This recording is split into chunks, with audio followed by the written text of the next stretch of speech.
I never believed in ghosts until I heard him crying. This is a horror story about what happens when the dead refuse to rest, when guilt becomes a living thing that haunts the cornfields of Nebraska. My name is Thomas Mitchell, and in the winter of 1942, I discovered that some secrets are buried so deep they claw their way back to the surface. The farmhouse on Silver Creek had stood empty for 3 years, its windows boarded up like closed eyes, its fields left to grow wild with neglect. When my father purchased the property at auction, the locals whispered warnings we should have heeded. They spoke of a boy who had vanished during the harvest of 1939, of cries that echoed across the frozen fields every night at the stroke of midnight. I was 17 then, old enough to scoff at superstition, young enough to believe I was invincible. The first night we spent in that house, I heard nothing but wind rattling the loose shutters and my father's snores from the room down the hall. But on the second night, as December's bitter cold settled over the prairie like a funeral shroud, I learned that some stories are warnings dressed as folklore. If you like real horror stories, leave your like on this video, subscribe to the channel and turn on notifications so you don't miss anything. The farmhouse squatted against the Nebraska horizon like a wounded animal, its weathered clapboard siding bleached grey by decades of prairie sun and wind. 3 stories tall with a wraparound porch that sagged under the weight of accumulated snow, it should have felt like home. Instead, it felt like a mouth with too many teeth, waiting to bite down. My father had been so proud when he'd won the auction, talking endlessly about the fertile soil and the bargain price. 200 acres of prime farmland, Thomas, he'd said, his eyes bright with dreams of prosperity. We'll make a fortune growing corn and wheat. But standing in the front yard on that grey December afternoon, watching him haul our belongings up the porch steps, I felt only a creeping sense of dread that settled in my stomach like spoiled milk. The nearest neighbors lived 5 miles away, and the road to town was barely more than a dirt track that disappeared under snowdrifts for months at a time. We were alone out here, truly alone, in a way that city folks could never understand. The isolation pressed against my chest like a physical weight, making each breath feel labored and thin. The cornfield stretched endlessly in every direction, their stalks broken and brittle, rattling together in the wind with a sound like old bones clicking. Some of the stalks had been left standing since the last harvest, creating a maze of shadows that shifted and danced in the fading afternoon light. Something about those fields made my skin crawl, though I couldn't put my finger on why. Maybe it was the way they seemed to whisper secrets when the wind picked up, or how the shadows between the rows looked deeper than they should have been. What do you think about this old farmhouse? Would you have stayed? Let me know in the comments below. That first night, I helped my father arrange furniture in the front parlor while a blizzard howled outside the windows.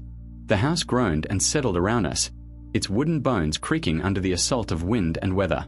Every sound seemed amplified in the empty rooms, every footstep echoing off bare floors with hollow persistence. The electricity had been turned off years ago, so we made do with oil lamps and candles, their flickering light casting dancing shadows on the walls that made everything look alive and threatening. The smell of the house bothered me most of all, a musty combination of dust, mildew, and something else I couldn't identify, something sweet and cloying that made my nose wrinkle with disgust. It reminded me of flowers left too long in a vase, that sickly scent of decay masked by false beauty. My father seemed oblivious to it all, humming cheerfully as he unpacked boxes and made plans for spring planting.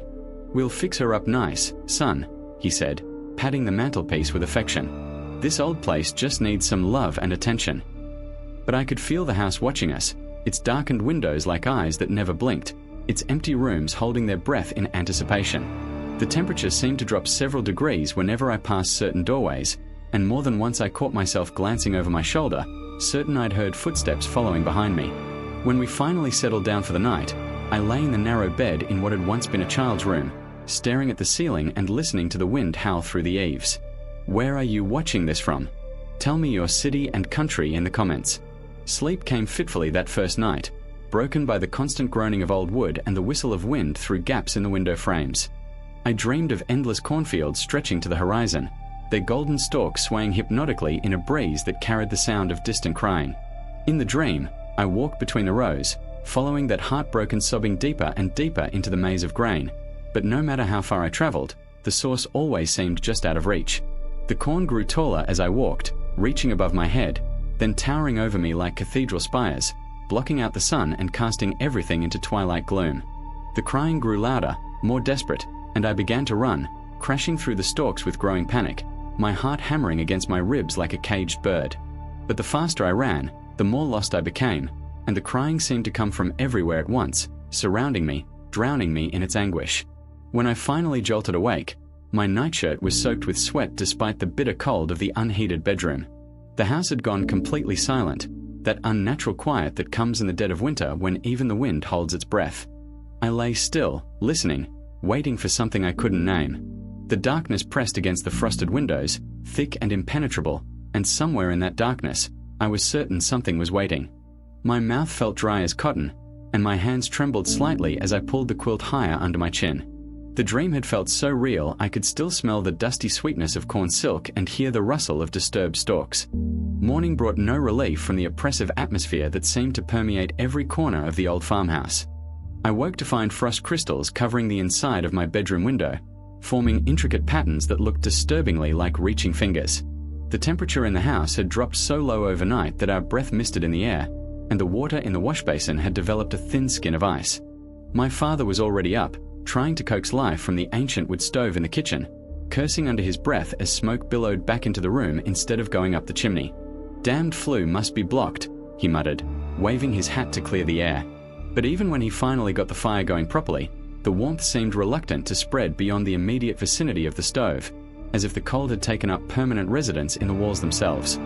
I helped him carry in firewood from the pile beside the back door, our boots crunching through snow that had drifted knee-deep against the porch. The wind had died down to an occasional mournful sigh, but the grey sky promised more snow to come. As we worked, I found myself glancing repeatedly at the cornfields that surrounded the house, those broken stalks that rattled and swayed despite the lack of wind. There was something hypnotic about their movement, something that drew the eye and held it longer than was comfortable. My father noticed my distraction and followed my gaze. "We'll clear those fields come spring," he said with satisfaction. "Plant fresh corn, maybe some soybeans too. This soil's been resting long enough." But I wondered if some things were better left undisturbed. The second night changed everything. I'd gone to bed early, exhausted from a day spent hauling supplies and trying to make the old house marginally habitable. The wind had picked up again, driving fresh snow against the windows with a sound like thrown sand.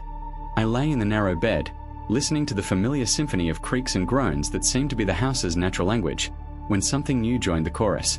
At first, I thought it was just another variation of the wind, a particularly mournful note in its endless song. But as I listened more carefully, my blood began to chill with recognition. It was crying, soft and heartbroken, the sound of a child in terrible distress.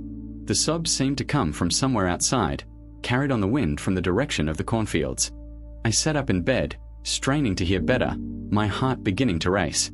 The crying continued, rising and falling with the gusts of wind, sometimes fading to barely a whisper, sometimes swelling to a wail that made my teeth ache with sympathetic pain. I glanced at the small alarm clock on my nightstand, its luminous hands glowing green in the darkness. Midnight exactly.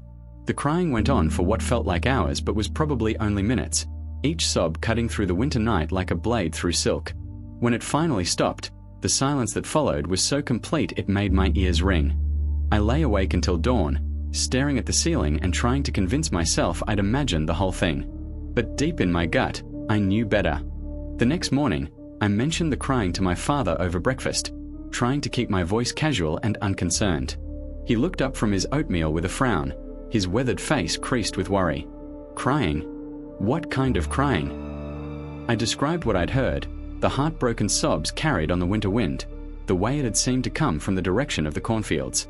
My father set down his spoon and rubbed his chin thoughtfully, a gesture I recognized from childhood whenever he was wrestling with a difficult decision. "Probably just the wind," he said finally, but his tone lacked conviction. "These old farmhouses, they make all kinds of sounds. The wood expands and contracts, the metal roof creaks, the wind gets caught in funny places and makes noises that can sound like anything." But I could see doubt in his eyes, the same doubt that was growing in my own mind like a cancer. That afternoon, we walked out to the edge of the cornfield, our boots crunching through the snow-crusted stubble. The broken stalks stood like a regiment of scarecrows, their brown husks rustling with every breath of wind. Some still had dried corn cobs clinging to them, their kernels shriveled and black with age. The smell was stronger here, that sweet sick odor of decay that seemed to follow us wherever we went on the property. My father kicked at a clump of stalks, sending up a small cloud of chaff and dust. Previous owner left this mess, he said with disgust. "Should have been cleared years ago." But as we stood there in the growing twilight, I couldn't shake the feeling that we were being watched from somewhere deep within that maze of dead grain. That night, the crying came again, and this time my father heard it too. I saw him sit bolt upright in his bed through the open doorway of his room, his head cocked to one side like a hunting dog picking up a scent. The sound was clearer than before, more distinct, carrying a note of desperation that made my chest tight with sympathy.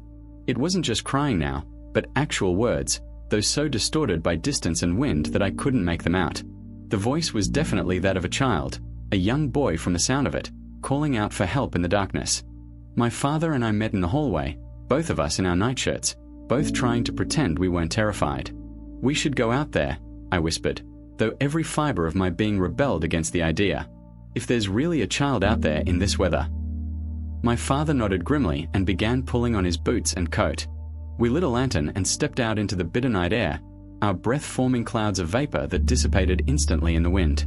The snow crunched under our feet as we made our way toward the sound, which seemed to be coming from the heart of the cornfield. But as we got closer, the crying began to fade, becoming fainter and more distant with each step we took. By the time we reached the edge of the field, it had stopped entirely, leaving us standing in the snow with our lantern casting eerie shadows on the broken stalks. "There's nobody here," my father said, his voice tight with confusion and fear. But the feeling of being watched was stronger than ever, and I could have sworn I saw something moving deeper in the field, just beyond the reach of our light. The next few days passed in a haze of growing dread and sleepless nights. The crying came every night at exactly midnight, sometimes lasting only a few minutes, sometimes continuing until nearly dawn. We tried everything we could think of to locate its source, trudging through the snow-covered fields with lanterns, even organizing a search party with some of the neighboring farmers who lived miles away. But we never found anything, no sign of a child or anyone else who might be responsible for the sounds. The neighbors, when we finally worked up the courage to ask them about it, grew uncomfortable and evasive.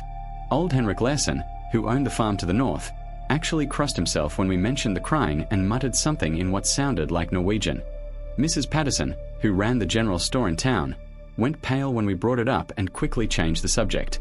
It was clear that everyone in the area knew something we didn't, some dark secret connected to Silver Creek Farm that they were reluctant to share. The isolation that had seemed merely inconvenient when we first arrived now felt deliberately imposed, as if the community had quarantined us for reasons they couldn't or wouldn't explain. Sleep became a luxury I could no longer afford, and I found myself jumping at every sound during the day, seeing movement in my peripheral vision that vanished when I turned to look directly. My father was suffering too, his face drawn and haggard, his hand shaking slightly whenever he thought no one was looking. The dream of prosperity that had brought us to Nebraska was rapidly turning into a nightmare we couldn't escape. By the end of our first week at Silver Creek Farm, I was beginning to seriously question my own sanity. The crying had become a nightly torment, but it wasn't just the sound itself that was wearing me down. It was the certainty that somewhere out there in the darkness, a child was suffering, and I was powerless to help him. The rational part of my mind kept insisting that it had to be some natural phenomenon, wind through the ruins of old buildings, maybe, or the call of some nocturnal animal I wasn't familiar with. But the emotional part, the part that listened to those heartbroken sobs night after night, knew better. During the day, I found myself drawn repeatedly to the windows that faced the cornfield, staring out at those broken stalks and trying to spot whatever it was that I was sure was watching us from their shadows.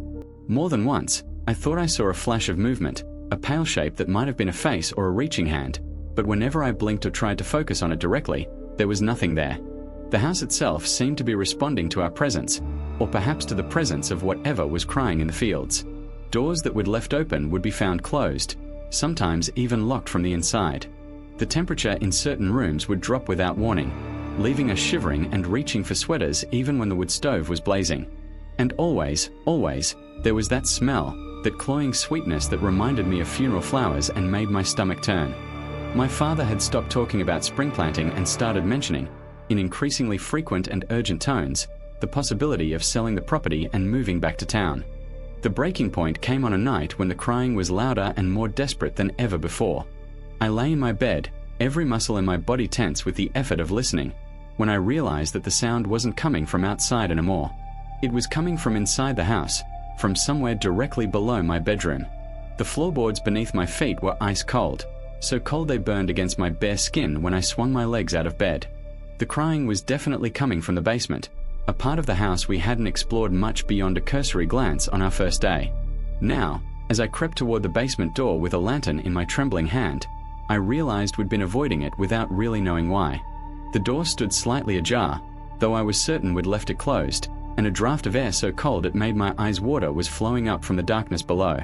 The crying echoed from somewhere in that black depth, accompanied now by what sounded like scratching, as if someone was clawing at wood or stone with their fingernails. Every instinct I possessed screamed at me to turn around, to go back to my room and hide under the covers like a frightened child. But the sound of that sobbing, so full of pain and desperation, compelled me forward. I had to know what was down there. I had to help if I could. The basement stairs creaked ominously under my weight, each step sending up little puffs of dust that danced in my lantern light. The crying grew louder as I descended, but it also began to sound strange, distorted, as if it were coming from underwater or through thick glass. By the time I reached the bottom, my hands were shaking so badly I could barely hold the lantern steady. The basement was larger than I'd expected, stretching under most of the house with stone walls that wept moisture and a dirt floor that had been packed hard by decades of use.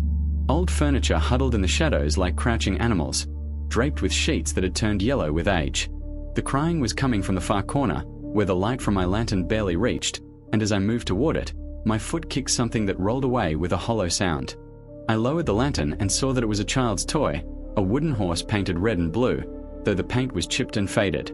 More toys were scattered around the floor, mixed in with pieces of what looked like a child's clothing, small shirts, and trousers that had been torn and stained with something dark. The crying stopped abruptly, leaving me standing in complete silence that was somehow worse than the sound had been. I raised my lantern higher, trying to pierce the darkness in the corner, and that's when I saw the hole. It was roughly circular, about 3 feet across, dug into the dirt floor and lined with stones. The edges were jagged, as if it had been excavated hastily, and the bottom disappeared into blackness that my lantern couldn't penetrate. But the smell that rose from it was unmistakable, the same sweet sick odor that permeated the entire house, only concentrated and overwhelming. I leaned forward, holding my breath, and called softly into the darkness. "Hello? Is someone down there?" The only answer was the echo of my own voice, but I would have sworn I saw something pale move in the depths, something that might have been a face looking up at me from the bottom of that hellish pit. I stumbled backward from the hole, my heart hammering so hard I thought it might burst from my chest. The lantern slipped from my nerveless fingers and crashed to the floor, the glass chimney shattering and the flame going out instantly. In the sudden darkness, I heard movement from the hole, a rustling sound like dry leaves being disturbed, followed by what might have been a whisper or might have been the wind. Panic overtook me then, and I ran for the stairs, stumbling and crashing into furniture in my haste to escape. Behind me, I could hear something climbing out of the hole, something that moved with a wet, sliding sound that made my skin crawl. I didn't stop running until I reached my bedroom, where I slammed the door and shoved my dresser against it, creating a barricade that felt pathetically inadequate against whatever was down there in the basement. The rest of the night I spent huddled in the corner of my room, clutching a poker from the fireplace and listening for any sound that might indicate the thing from the hole had followed me upstairs. Dawn couldn't come fast enough, and when it finally did, I was amazed to find myself still alive and apparently alone in my room. But when I moved the dresser and opened my door, I found muddy footprints in the hallway, small prints that could have belonged to a child, leading from the basement door to right outside my bedroom. They stopped there, as if whatever had made them had stood outside my door for hours, just listening. The thought made my blood run cold, and I knew with absolute certainty that we couldn't stay in this house another night. When my father came downstairs for breakfast, he took one look at my face and knew something terrible had happened. I told him everything, about the basement and the hole and the toys scattered around like the remnants of some unspeakable tragedy. His face went grey as I spoke, and his hands began to tremble so badly he had to set down his coffee cup to keep from spilling it. "We are leaving," he said when I finished my account, his voice barely above a whisper. "Today. Right now." But even as we began throwing our belongings into boxes and suitcases, I had the sinking feeling that it was too late, that whatever was in that basement wouldn't let us go so easily. The house seemed to resist our efforts to pack, with items mysteriously disappearing and reappearing in different rooms, and doors that refused to stay open or closed as needed. The temperature dropped steadily throughout the morning, until our breath was misting in the air and frost began forming on the windows despite the wood stove blazing in the kitchen. By noon, the entire house was so cold that we had to wear our winter coats just to move around inside, and still the temperature continued to fall. Outside, the sky had turned an ominous yellow-grey color that promised a blizzard, and the wind was picking up, sending the broken cornstalks into a frenzied dance. As we loaded the last of our belongings into the truck, I glanced back at the house one final time and saw a pale face watching us from one of the upper windows, a child's face streaked with tears and contorted with rage. When I blinked, it was gone, but the image burned itself into my memory with the permanence of a brand. We made it exactly 3 miles down the road before the truck's engine died. My father tried everything he could think of to get it started again, but the motor remained stubbornly silent, as cold and dead as the winter landscape around us. The storm that had been threatening all morning finally unleashed its fury, and within minutes we were trapped in a whiteout so complete we couldn't see more than a few feet in any direction. With no choice but to return to the farmhouse, we trudged back through the deepening snow, our heads down against the driving wind. The house seemed to welcome us back with malicious satisfaction, its windows glowing warmly in the storm as if nothing had ever been wrong. But I could feel the presence watching us from the basement, waiting with the patience of the dead for night to fall. As darkness settled over the farm like a burial shroud, my father and I barricaded ourselves in the kitchen, surrounding ourselves with every lantern and candle we could find. The crying began earlier than usual that night, starting around 10 o'clock and building steadily in volume and intensity. But this time, we could hear footsteps accompanying the sobs, small feet moving through the rooms below us with purposeful intent. The sound of a child's voice calling out began to resolve into actual words, though what it was saying made my blood freeze in my veins. "Why did you leave me? Why did you bury me? I'm so cold, so cold." The voice was filled with such anguish and accusation that I found myself weeping along with it, overcome by a grief that wasn't entirely my own. My father grabbed my shoulder, his fingers digging in like claws, and I realized he was crying too. The truth came to us in fragments throughout that long night, revealed in whispered confessions that seemed to emanate from the walls themselves. The house remembered everything, every sin and sorrow that had occurred within its walls, and now it was sharing those memories with us whether we wanted them or not. I learned about the Henderson family who had owned the farm before us, and their youngest son Billy, who had been 8 years old when he disappeared during the harvest of 1939. The official story was that he had gotten lost in the cornfield and died of exposure, but the house knew better. It had witnessed the real truth, the terrible accident that had claimed Billy's life and the even more terrible decision his family had made afterward. Billy had been helping with the harvest when he fell into the old well that stood in the middle of the cornfield, a well that the family had been meaning to cover for years but never quite gotten around to addressing. By the time they found him, it was too late, but instead of reporting his death to the authorities, the family had panicked. The shame of their negligence, the fear of blame and legal consequences, had driven them to cover up what had happened. They had filled in the well, burying Billy's body beneath tons of earth and broken stone, then told everyone he had simply vanished while playing in the corn. The family had left shortly afterward, abandoning the farm to the bank and never speaking of what had really happened to their youngest son. But the dead don't stay buried when they die in fear and confusion, especially children who don't understand why they can't go home. The basement hole wasn't just a random excavation, I realized with growing horror. It was Billy's attempt to dig his way out, to claw through the earth that covered his grave and return to the world of the living. For 3 years he had been trying to escape his underground prison, and our arrival had somehow given him the strength he needed to break through. The toys scattered around the basement floor were his, cherished possessions that had somehow found their way to him in death, and the muddy footprints outside my door were evidence of his nightly visits to the world above. He wasn't trying to hurt us, I understood now. He was just a lost little boy who wanted to go home, who couldn't understand why his family had abandoned him to the cold earth. But understanding his motivation didn't make his presence any less terrifying, especially as his manifestations grew stronger and more frequent throughout the night.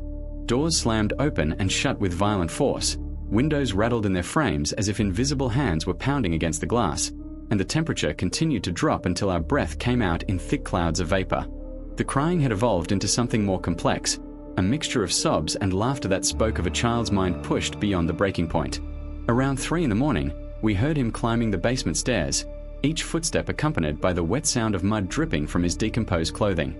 My father and I pressed ourselves against the kitchen door, our combined weight the only thing keeping it closed as something small but incredibly strong pushed against it from the other side. The door began to splinter under the assault, and I knew it was only a matter of time before our makeshift barricade failed. Through the growing cracks in the wood, I could see flashes of pale skin and dark, hollow eye sockets that seemed to contain entire universes of pain and rage. Billy wasn't the sweet, innocent child he had been in life anymore. 3 years of being buried alive, even in death, had twisted him into something else, something that existed purely to share his suffering with anyone unlucky enough to cross his path. The smell of grave dirt and rotting flesh began to seep through the cracks, so overwhelming that both my father and I began retching uncontrollably. But even as our bodies rebelled against the horror of Billy's presence, I found myself feeling a strange sort of pity for him. This had once been a little boy who loved his wooden horse and played in the cornfields in the summer sun. What we were facing now was just the echo of that child, warped by death and abandonment into something monstrous. "Billy," I called out, my voice cracking with emotion. "Billy Henderson, we know what happened to you. We know about the well." The pounding stopped immediately, and the sudden silence was even more unnerving than the violence had been. Through the largest crack in the door, I could see a child's face peering in at us, but it was wrong, all wrong.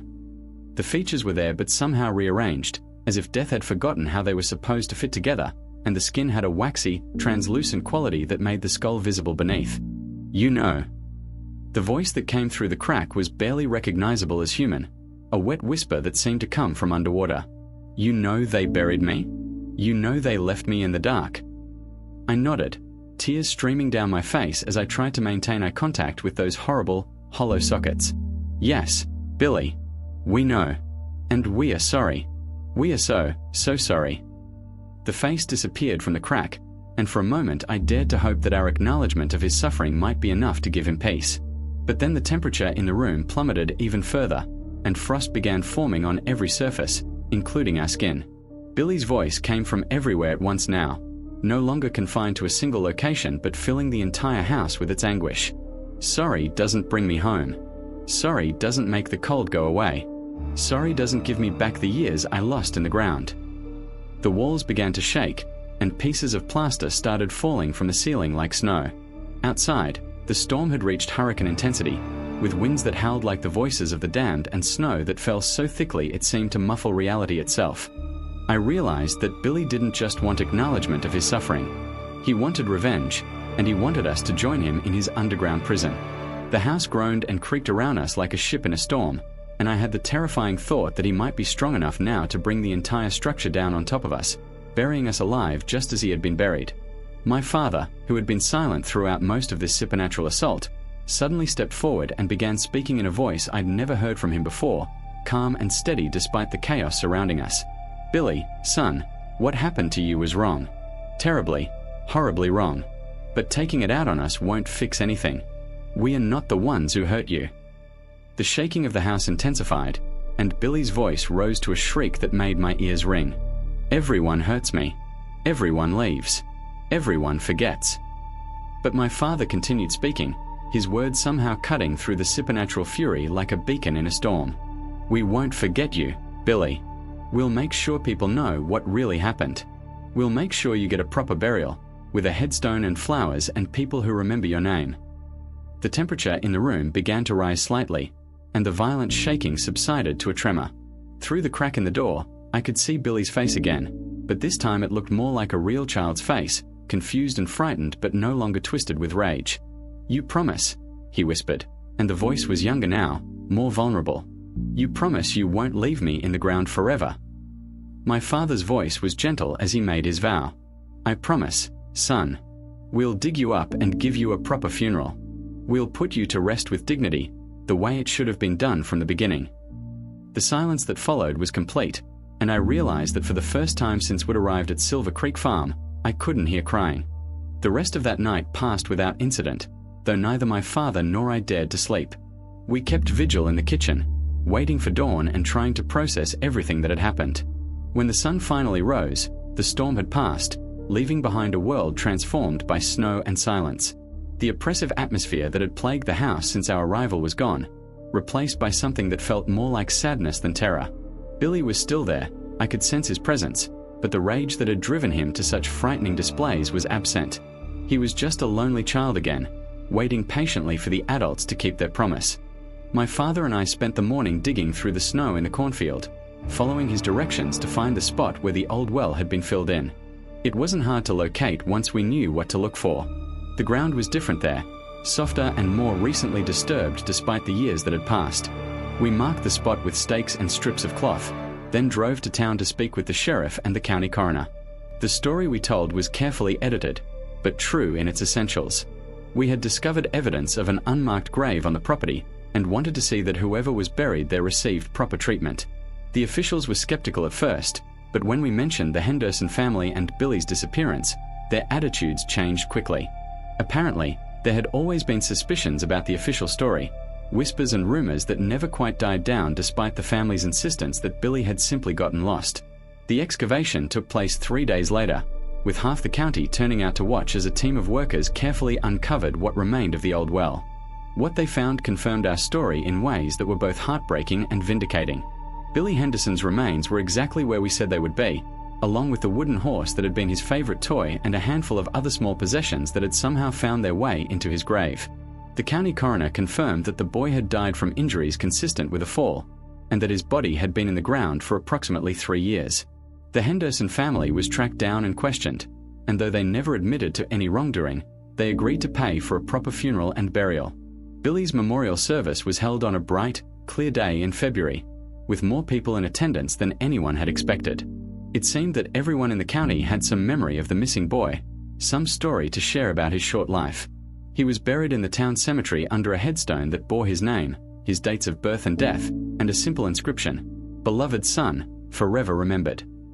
The whole community came together to ensure that Billy Henderson would never be forgotten again, that his story would be told with truth and compassion rather than whispered in fear and speculation. As the service concluded and the mourners began to disperse, I felt a sense of peace settle over the gathering like a benediction. The terrible wrong that had been done to Billy had finally been acknowledged and, in some small way, made right.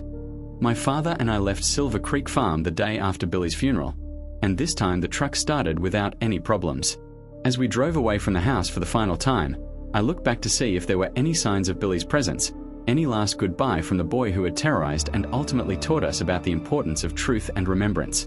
The house looked smaller somehow, less threatening, just an old farmhouse that had seen too much sorrow but was ready now to rest.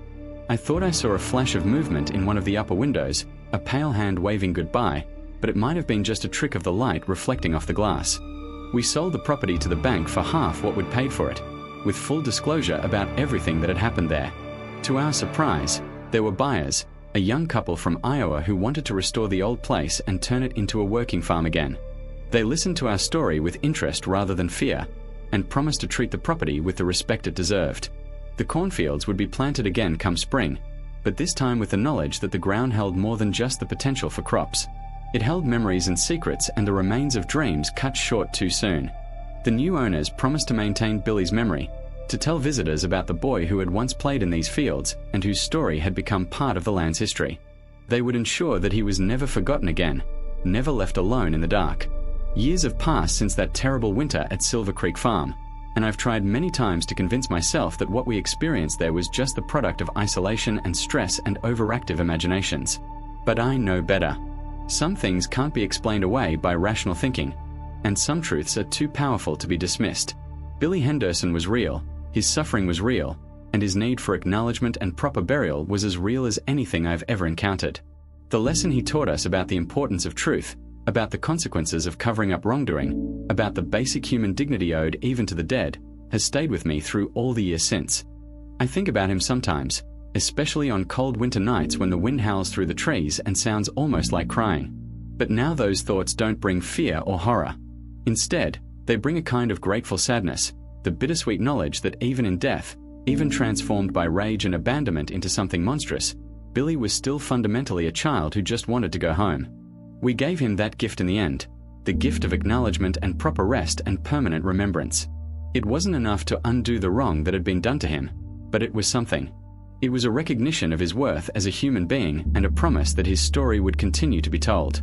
The dead have stories too, and sometimes they need the living to help tell them. Billy Henderson's story is one of tragedy and injustice, but also of eventual redemption and the power of truth to heal even the deepest wounds. I hope that wherever he is now, he has found the peace that eluded him for so long in that cold, dark ground. And I hope that his story serves as a reminder that every life has value, every death deserves dignity, and every secret eventually demands to be revealed. If you enjoyed this story of supernatural justice and want to hear more tales of the unexplained, Check out our other videos where we explore the mysteries that lurk in the shadows of ordinary life.